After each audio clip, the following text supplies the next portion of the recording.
So hello everyone and welcome to this video. आज की video में हम चेकआउट करने वाले हैं the latest syllabus of the physics for CUT UG 2025 और साथ साथ हम चेकआउट करेंगे वो बेस्ट बुक्स जिनकी हेल्प से आप ये जो पूरा सिलेबस है उसको कम से कम टाइम में कवर कर पाओगे। साथ साथ हम चेकआउट करेंगे वो एक स्मार्ट स्टडी वाली स्ट्रेटेजी जिसकी हेल्प से आप पूरा सिलेबस भी कवर कर पाओगे। साथ साथ जो आपके MCQ क्वेश्चंस हैं उनकी भी प्रैक्टिस आप साथ साथ कंटिन्यू कर पाओगे। बिल्कुल सारी चीजें मैं आपको बिल्कुल अच्छे से समझाने वाला हूं। तो शुरू करते हैं। देखो सबसे पहले हम चेकआउट करते हैं जो हमारा लेटेस्ट सिलेबस आ जाता है for physics for CUT UG 2025। देखो वैसे तो जो आपका फिजिक्स का सिलेबस आता है वो बेसिकली वही आता है जो आपने क्लास 12th में पढ़ा हो, बट उसमें जैसे क्लास 12th में NCERT में से आपके जो कुछ टॉपिक्स है वो रिमूव कर दिए गए हैं। CUT में जो टॉपिक्स है वो आपके सभी आते हैं, तो कुछ टॉपिक्स आपको क्या पढ़ने होंगे, एक्स्ट्रा पढ़ने होंगे। बाकी तो मैक्सिमम जो आपका सिलेबस होता है वो क्लास 12th में ही कवर हो जाता है। बाकी अगर हम जो क्वेश्चन का जो एग्जाम पैटर्न होता है वो अगर देखें तो आपके पास 50 क्वेश्चन आते हैं फिजिक्स के जो MCQ आते हैं, उसमें से आपको 40 क्या करने होते हैं, अटेम्प्ट करने होते हैं। वो आपकी मर्जी होती है, आप कोई से भी 40 अटेम्प्ट कर सकते हो।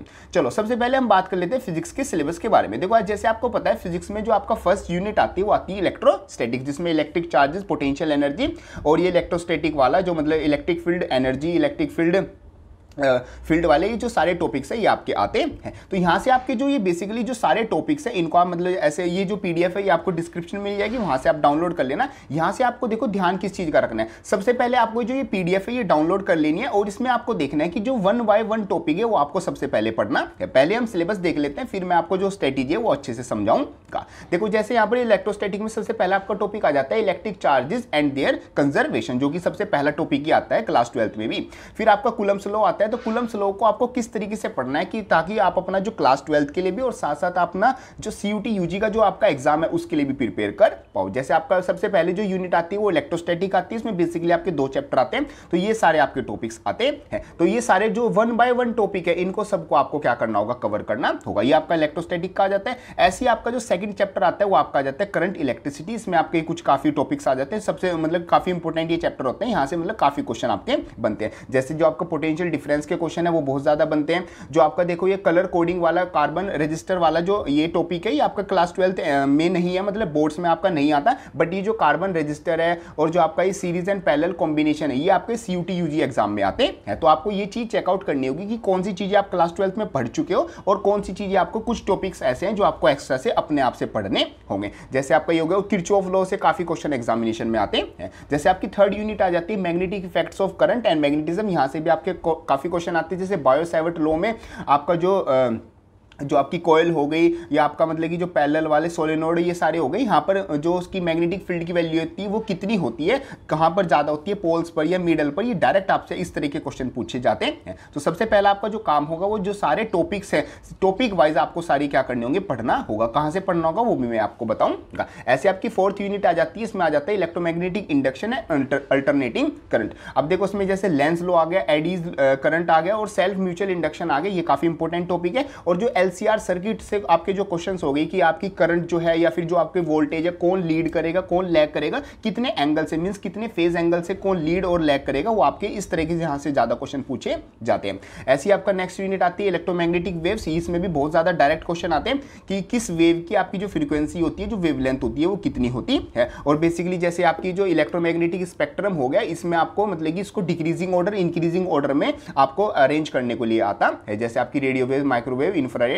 तो इनकी जो वेवलेंथ है वो आपको सारी याद होनी चाहिए। नेक्स्ट आपकी यूनिट आती है ऑप्टिक्स, यहां से भी आपके काफी डायरेक्ट क्वेश्चन आते हैं। जैसे आपका यहाँ पर क्वेश्चन हो गया जैसे पावर ऑफ लेंस हो गई, यूजेस ऑफ लेंस हो गए आपके, और यहाँ पर जैसे स्कैटरिंग ऑफ लाइट ब्लू, यहाँ से ये एप्लीकेशन टाइप क्वेश्चन हो गए। तो एप्लीकेशन टाइप क्वेश्चन बहुत ज्यादा आपसे पूछे जाते हैं। जैसे माइक्रोस्कोप और एस्ट्रोनॉमिकल टेलीस्कोप आपके क्वेश्चन हो गए, ये वाले काफी आपसे पूछे जाते हैं।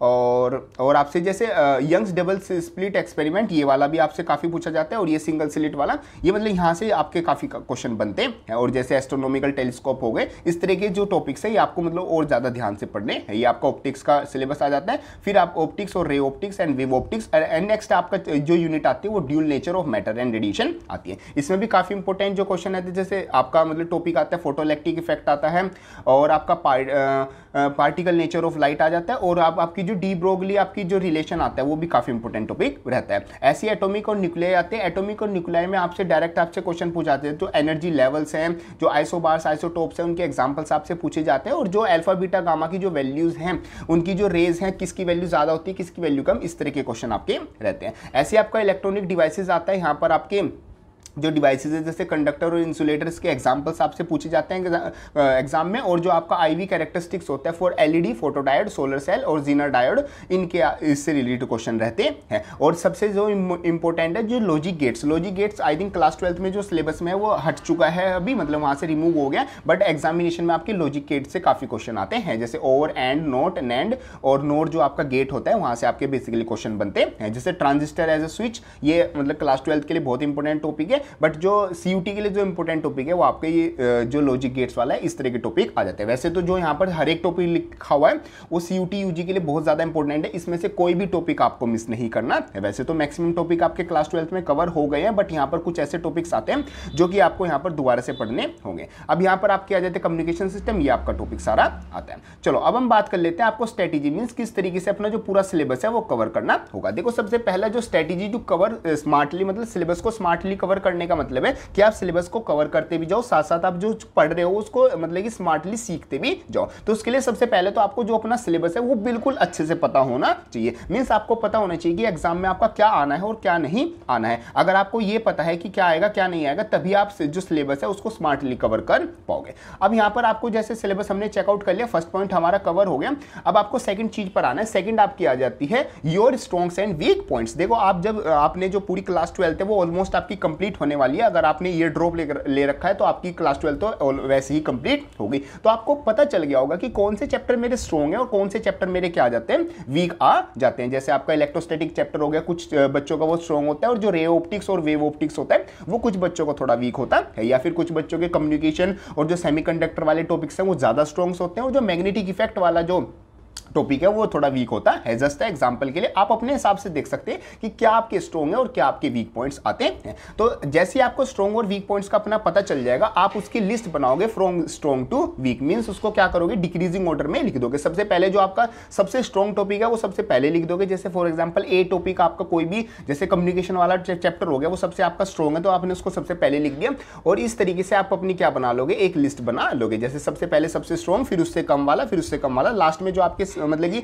आपको अच्छे भी नहीं लगते वो चैप्टर या फिर आपके थोड़े वीक है, उनको सबसे लास्ट में आप लिख दोगे। अब यहां पर आपको इस तरीके से लिस्ट बनानी है, और करना क्या है, सबसे पहले आप कॉलम बनाओगे एनसीईआरटी का। तो सबसे पहले आप जो चैप्टर ए है, मींस जो आपका सबसे ज्यादा स्ट्रॉन्ग है, उसको पूरा एनसीईआरटी से क्या करोगे, रीड करोगे। मतलब हर एक टॉपिक, हर एक सिंगल लाइन, चाहे वो जो ब्लू कलर का जो बॉक्स होता है उसमें लिखी हुई हो, चाहे वो जो समरी होती है चैप्टर के लास्ट में उसमें लिखी हुई, सारी एक एक लाइन, सिंगल लाइन आप एनसीईआरटी से क्या करोगे, रीड करोगे। ये रीड करने के बाद सिंपल एक चैप्टर का हो गया, चैप्टर वाइज हम देखेंगे किस तरीके से कवर करोगे। तो चैप्टर ए की आपने जैसे ही रीड की, आप उसके जो प्रीवियस ईयर क्वेश्चन है चैप्टर वाइज वो लगाओगे। प्रीवियस ईयर क्वेश्चन आप कहां से लगा सकते हो, देखो इसकी स्पेशली बुक्स भी आती है, सीयूटी यूजी प्रीवियस ईयर जो क्वेश्चन पेपर्स है, जो सैंपल क्वेश्चन पेपर्स है, उनके आप बुक्स ले सकते हो। डिस्क्रिप्शन में आपको लिंक मिल जाएगा, या फिर आप जो मतलब गूगल पर ऑनलाइन जो आपके क्वेश्चंस, जो बहुत सारी वेबसाइट्स हैं जो फ्री क्वेश्चन आपको प्रोवाइड करती हैं, वहां से भी आप यहां से प्रीवियस ईयर जो क्वेश्चन है वो कर सकते हो। प्रीवियस ईयर क्वेश्चन करते टाइम आपको क्या करना होगा, एनालाइज करना होगा। एनालाइज करते टाइम देखो आपका जब आप कोई भी क्वेश्चन करोगे तो यहाँ पर 3 टाइप के आपके क्वेश्चन आएंगे। तो एक तो क्वेश्चन ऐसे होंगे जो आपसे पहली बारी में ही हो गए, मतलब कि बेसिकली आपने थोड़ा सा काम दिमाग लगाया और आपने वो सही कर दिए, तो वो जिस टॉपिक से वो क्वेश्चन आ रहे हैं उनको आपको करेक्ट टॉपिक के अंडर मार्क कर देना है। कुछ टॉपिक आपके मतलब कुछ क्वेश्चन ऐसे होंगे जो आपके गलत हुए हैं और साथ साथ आपको समझ ही नहीं आए या फिर आपसे नहीं हुए, उनको आपको क्या कर देना, इन टॉपिक्स इनकम्प्लीट या फिर इनकरेक्ट टॉपिक्स के अंडर मार्क कर देना है। आपके 2 तरह के टॉपिक हो गए, एक तो आपके जो स्ट्रॉन्ग चैप्टर में भी जो आपके स्ट्रॉन्ग है टॉपिक, मतलब इन टॉपिक से अगर आपका कोई क्वेश्चन आ रहा है तो आप इजीली कवर कर पा रहे हो, तो वो टॉपिक्स हो गए। एक ऐसे टॉपिक्स हो जाएंगे आपके जो स्ट्रॉन्ग चैप्टर होने के बाद भी बट उसमें से आपके जो क्वेश्चन है या गलत हो रहे हैं या फिर आप उनको नहीं कर पा रहे हो। अब सिर्फ इन्हीं टॉपिक्स को, जो क्वेश्चन जिन टॉपिक्स में से आपके क्वेश्चन गलत है, इन्हीं टॉपिक्स के जो आपके एनसीईआरटी की जो रीडिंग है वो आपको पढ़नी है। मींस सिर्फ जो टॉपिक आपके गलत हुए वो आप पढ़ोगे और जैसे ही दोबारा आप पढ़ोगे आप वापस से प्रीवियस ईयर क्वेश्चन लगाओगे और आपको देखने को मिलेगा कि काफी टॉपिक्स आपके यहाँ पर सही हो गए। वैसे गलती अभी भी रहेगी बट मतलब कि काफी टॉपिक्स आपके क्या हो जाएंगे, इंप्रूव हो जाओगे। ऐसे आप तब तक करोगे जब तक आपका जो एक सेकेंड, जब तक आपकी जो करेक्टनेस है वो 60% ना हो जाए। मींस अगर आप 50 क्वेश्चन लगा रहे हो तो कि मिनिमम आपके 30 क्वेश्चन अगर सही ना हो जाए तब तक आप एक ही चैप्टर को क्या करते रहोगे, अच्छे से करते रहोगे। करना किस तरीके से, वही पहले एनसीईआरटी पढ़ो, फिर प्रीवियस ईयर क्वेश्चन करो, फिर एनालाइज करो कि कौन से मेरे टॉपिक सही है, बस उनको सिर्फ पढ़ते रहो, मतलब उनके ज्यादा क्वेश्चन नहीं लगाने हैं। और जो इनकरेक्ट टॉपिक है उनको वापस से एक बार एनसीईआरटी से पढ़ोगे, फिर प्रीवियस ईयर क्वेश्चन लगाओगे। अगर उसमें आपके 60% क्वेश्चन सही हो गए तो उस टॉपिक को करेक्ट टॉपिक में मार्क कर दोगे,